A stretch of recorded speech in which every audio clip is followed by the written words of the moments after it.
Morning students ਅੱਜ ਆਪਾਂ ਰਾਜੇ ਹਿਸਟਰੀ ਸਟਾਰਟ ਕਰਨ ਜਾ ਰਹੇ ਹਾਂ। ਤਾਂ ਹਿਸਟਰੀ ਦੇ 2 ਚੈਪਟਰ ਆਲਰੇਡੀ ਹੋ ਚੁੱਕੇ ਆ, ਤਾਂ ਅੱਜ 3rd ਚੈਪਟਰ ਸ਼ੁਰੂ ਕਰਾਂਗੇ, ਦ ਸਲਤਨਤ period.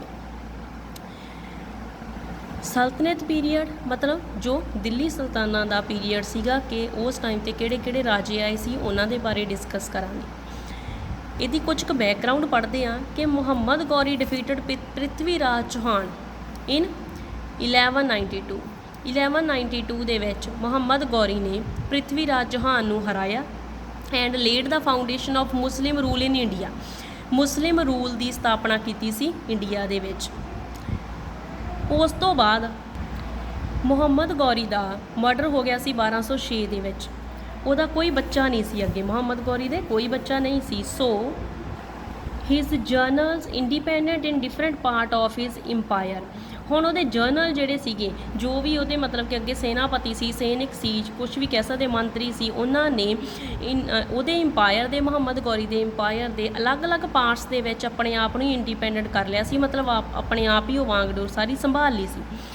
One of his general Qutbuddin Aibak, ਉਹਦਾ ਇੱਕ ਜਰਨਲ ਸੀਗਾ ਜਿਹਦਾ ਨਾਮ ਕੁਤਬਉਦੀਨ ਐਬਕ ਸੀਗਾ। ਠੀਕ ਹੈ, ਇਹ ਵਾਲਾ ਜਿਹੜਾ ਸੀਗਾ ਇਸਨੇ ਕੀ ਕੀਤਾ, assumed control of Muhammad Ghori's Indian possession. India ਦੇ ਵਿੱਚ ਮੁਹੰਮਦ ਗੌਰੀ ਦਾ ਜੋ ਵੀ ਇੰਪਾਇਰ ਸੀ ਉਹਦੇ 'ਤੇ ਆਪਦਾ ਕੰਟਰੋਲ ਕਰ ਲਿਆ and laid the foundation of Delhi ਸਲਤਨਤ।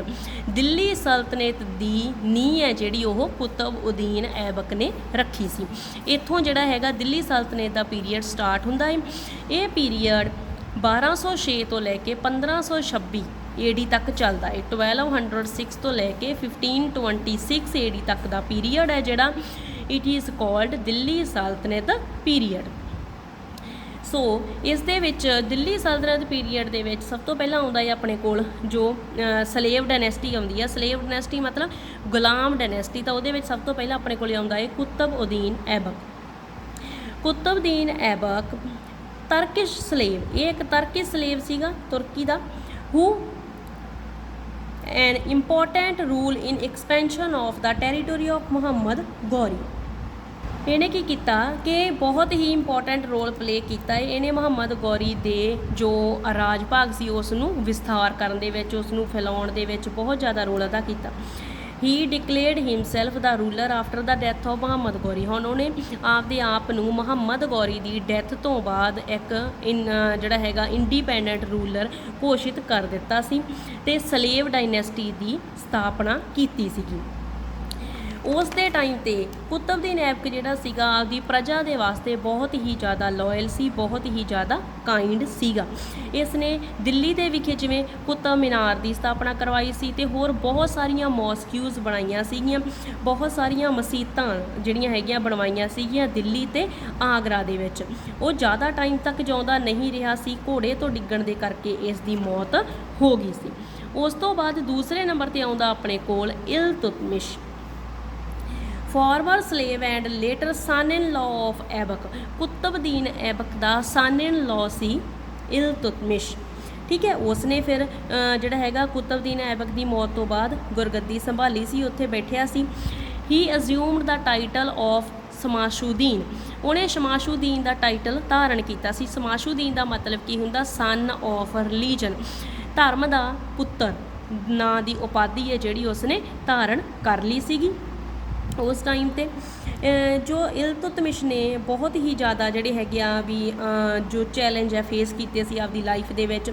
Firstly he had crush the revolt of nobles ਦਾ ਸਭ ਤੋਂ ਪਹਿਲਾਂ ਇਸ ਨੇ ਰਿਵੋਲਟ ਹੈ ਜਿਹੜਾ ਉਹ ਦਬਾਇਆ ਸੀਗਾ। ਉਸ ਤੋਂ ਬਾਅਦ ਇਹਨੇ ਜਲਦੌਜ਼ ਸੀ ਜਿਹੜਾ ਤਾਜੁਦੀਨ ਜਲਦੌਜ਼, ਉਸ ਨੂੰ ਹਰਾਇਆ। ਲਾਹੌਰ ਪੰਜਾਬ 'ਤੇ ਆਪਦਾ ਜਿਹੜਾ ਸੀਗਾ ਕਬਜ਼ਾ ਕਰ ਲਿਆ ਸੀ। ਇਸ ਤਰੀਕੇ ਨਾਲ ਰਾਜਪੂਤਾਂ ਨੂੰ ਵੀ ਜਿਹੜਾ ਹੈਗਾ ਇਹ ਵੀ ਕਾਫੀ ਕਰਾਰੀ ਹਾਰ ਦਿੱਤੀ ਸੀਗੀ। ਤਾਂ ਇਹ ਸਭ ਕੁਝ ਕਰਕੇ ਇਲਤੁਤਮਿਸ਼ ਨੇ ਬਹੁਤ ਜਿਹੜਾ ਹੈਗਾ ਇਹ ਆਪਣਾ ਟਰਾਈ ਕੀਤਾ ਕਿ ਉਹ ਆਪਦਾ ਰਾਜ ਭਾਗ ਕਾਫੀ ਦੂਰ ਦੂਰ ਤੱਕ ਉਹਦਾ ਵਿਸਤਾਰ ਕਰ ਸਕੇ। The Mughal under the leadership of Genghis Khan had begun to appear on the border of India। ਹੁਣ ਮੰਗੋਲ ਸੀਗੇ, ਇੱਕ ਮੰਗੋਲ ਜਾਤੀ ਸੀ, ਉਹ ਚੰਗੇਜ਼ ਖਾਨ ਉਹਨਾਂ ਦਾ ਨੇਤਾ ਸੀ। ਉਹਨਾਂ ਨੇ ਇੰਡੀਆ ਦੇ ਬਾਰਡਰ 'ਤੇ ਆਉਣਾ ਸ਼ੁਰੂ ਕਰ ਦਿੱਤਾ ਸੀਗਾ। ਹੁਣ ਇਲਤੁਤਮਿਸ਼ ਨੇ built a line of forts along the river Ravi in order to prevent the entry of Mughal। ਹੁਣ ਉਸਨੇ ਇੱਕ ਲਾਈਨ ਜੋ ਸੀ ਕਿ ਫੋਰਟਸ ਦੀ ਲਾਈਨ ਬਣਾਤੀ ਸੀ, ਜੋ ਕਿਲੇ ਬਣਾ ਦਿੱਤੇ ਸੀ ਰਾਵੀ ਰਿਵਰ 'ਤੇ, ਤਾਂ ਜੋ ਉਹ ਮੰਗੋਲਾਂ ਨੂੰ ਪ੍ਰੀਵੈਂਟ ਕਰ ਸਕੇ, ਉਹਨਾਂ ਦੀ ਐਂਟਰੀ ਇੱਥੇ ਨਾ ਹੋਵੇ। But The Mughal continue their attack and finally gained control over western Punjab. ਮੰਗੋਲਾਂ ਨੇ ਜੋ ਹਮਲੇ ਕਰਨੇ ਨਹੀਂ ਛੱਡੇ, ਲਗਾਤਾਰ ਹਮਲੇ ਮੰਗੋਲ ਕਰਦੇ ਰਹੇ ਸੀਗੇ ਤੇ ਇੱਕ ਦਿਨ ਉਹਨਾਂ ਨੇ ਇਸ ਦੇ ਵੈਸਟਰਨ ਪਾਰਟ ਉੱਤੇ ਕੰਟਰੋਲ ਕਰ ਲਿਆ ਸੀ। ਇਲਤੁਤਮਿਸ਼ ਇੰਟਰੋਡਿਊਸਡ ਟੈਂਕਸ ਔਰ ਸਿਲਵਰ ਕੁਆਇਨਸ, ਜੀਤਲ ਵਰ ਵਿਚ ਵਰ ਕਾਪਰ ਕੁਆਇਨਸ। ਇਲਤੁਤਮਿਸ਼ ਨੇ ਟੰਕਾਜ਼ ਤੇ ਸਿਲਵਰ ਕੁਆਇਨ ਜਿਹਨੂੰ ਅਸੀਂ ਕਹਿੰਦੇ ਆ ਉਸ ਨੂੰ ਜਿਹੜਾ ਹੈਗਾ ਇਹ ਉਦੋਂ ਚਲਾਇਆ ਸੀਗਾ, ਤੇ ਜੀਤਲ ਜਿਸ ਨੂੰ ਕਿ ਕਾਪਰ ਦਾ ਕੁਆਇਨ ਕਿਹਾ ਜਾਂਦਾ, ਸਿੱਕਾ ਕਿਹਾ ਜਾਂਦਾ ਸੀ, ਉਸ ਨੂੰ ਵੀ ਚਲਾਇਆ ਸੀਗਾ। ਬਹੁਤ ਸਾਰੇ ਸਕੋਲਰਸ ਆਰਟਿਸਟ ਜਿਹੜੇ ਸੀਗੇ ਉਹ ਇੰਡੀਆ ਦੇ ਵਿੱਚ ਆਏ ਸੀਗੇ ਇਲਤੁਤਮਿਸ਼ ਦੇ ਟਾਈਮ 'ਤੇ। ਉਸ ਤੋਂ ਬਾਅਦ ਆਪਣੇ ਕੋਲੇ ਅਗਲਾ ਸੁਲਤਾਨ ਜੋ ਸਲੇਵ ਡਾਇਨੈਸਟੀ ਦਾ ਆ ਜਾਂਦਾ, ਰਜੀਆ ਸੁਲਤਾਨ। ਰਜੀਆ ਸੁਲਤਾਨ ਇਲਤੁਤਮਿਸ਼ ਦੀ daughter C, daughter of Iltutmish. ਉਸ ਦੀ ਮੌਤ ਤੋਂ ਬਾਅਦ ਗੱਦੀ 'ਤੇ ਬੈਠੀ ਸੀਗੀ, ਠੀਕ ਹੈ। ਬਟ ਕੀ ਸੀਗਾ ਕਿ ਜੋ ਇੱਕ ਲੇਡੀ ਦਾ ਰੂਲਰ ਹੋਣਾ, ਇਸ ਚੀਜ਼ ਨੂੰ ਕਈ ਵਾਰ ਸਮਾਜ ਦੇ ਵਿੱਚ ਸਹਿਮਤੀ ਨਹੀਂ ਵੀ ਦਿੱਤੀ ਜਾਂਦੀ।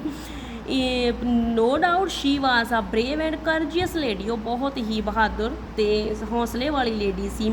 Shri dress like a man. ਉਹ ਆਦਮੀਆਂ ਦੀ ਤਰ੍ਹਾਂ ਹੀ ਡਰੈਸਸ ਪਾਉਂਦੀ ਹੁੰਦੀ ਸੀ, ਹਾਰਸ ਰਾਈਡਿੰਗ ਵੀ ਕਰਦੀ ਸੀ, ਠੀਕ ਹੈ, ਦਰਬਾਰ ਵੀ ਲਗਾਉਂਦੀ ਸੀ।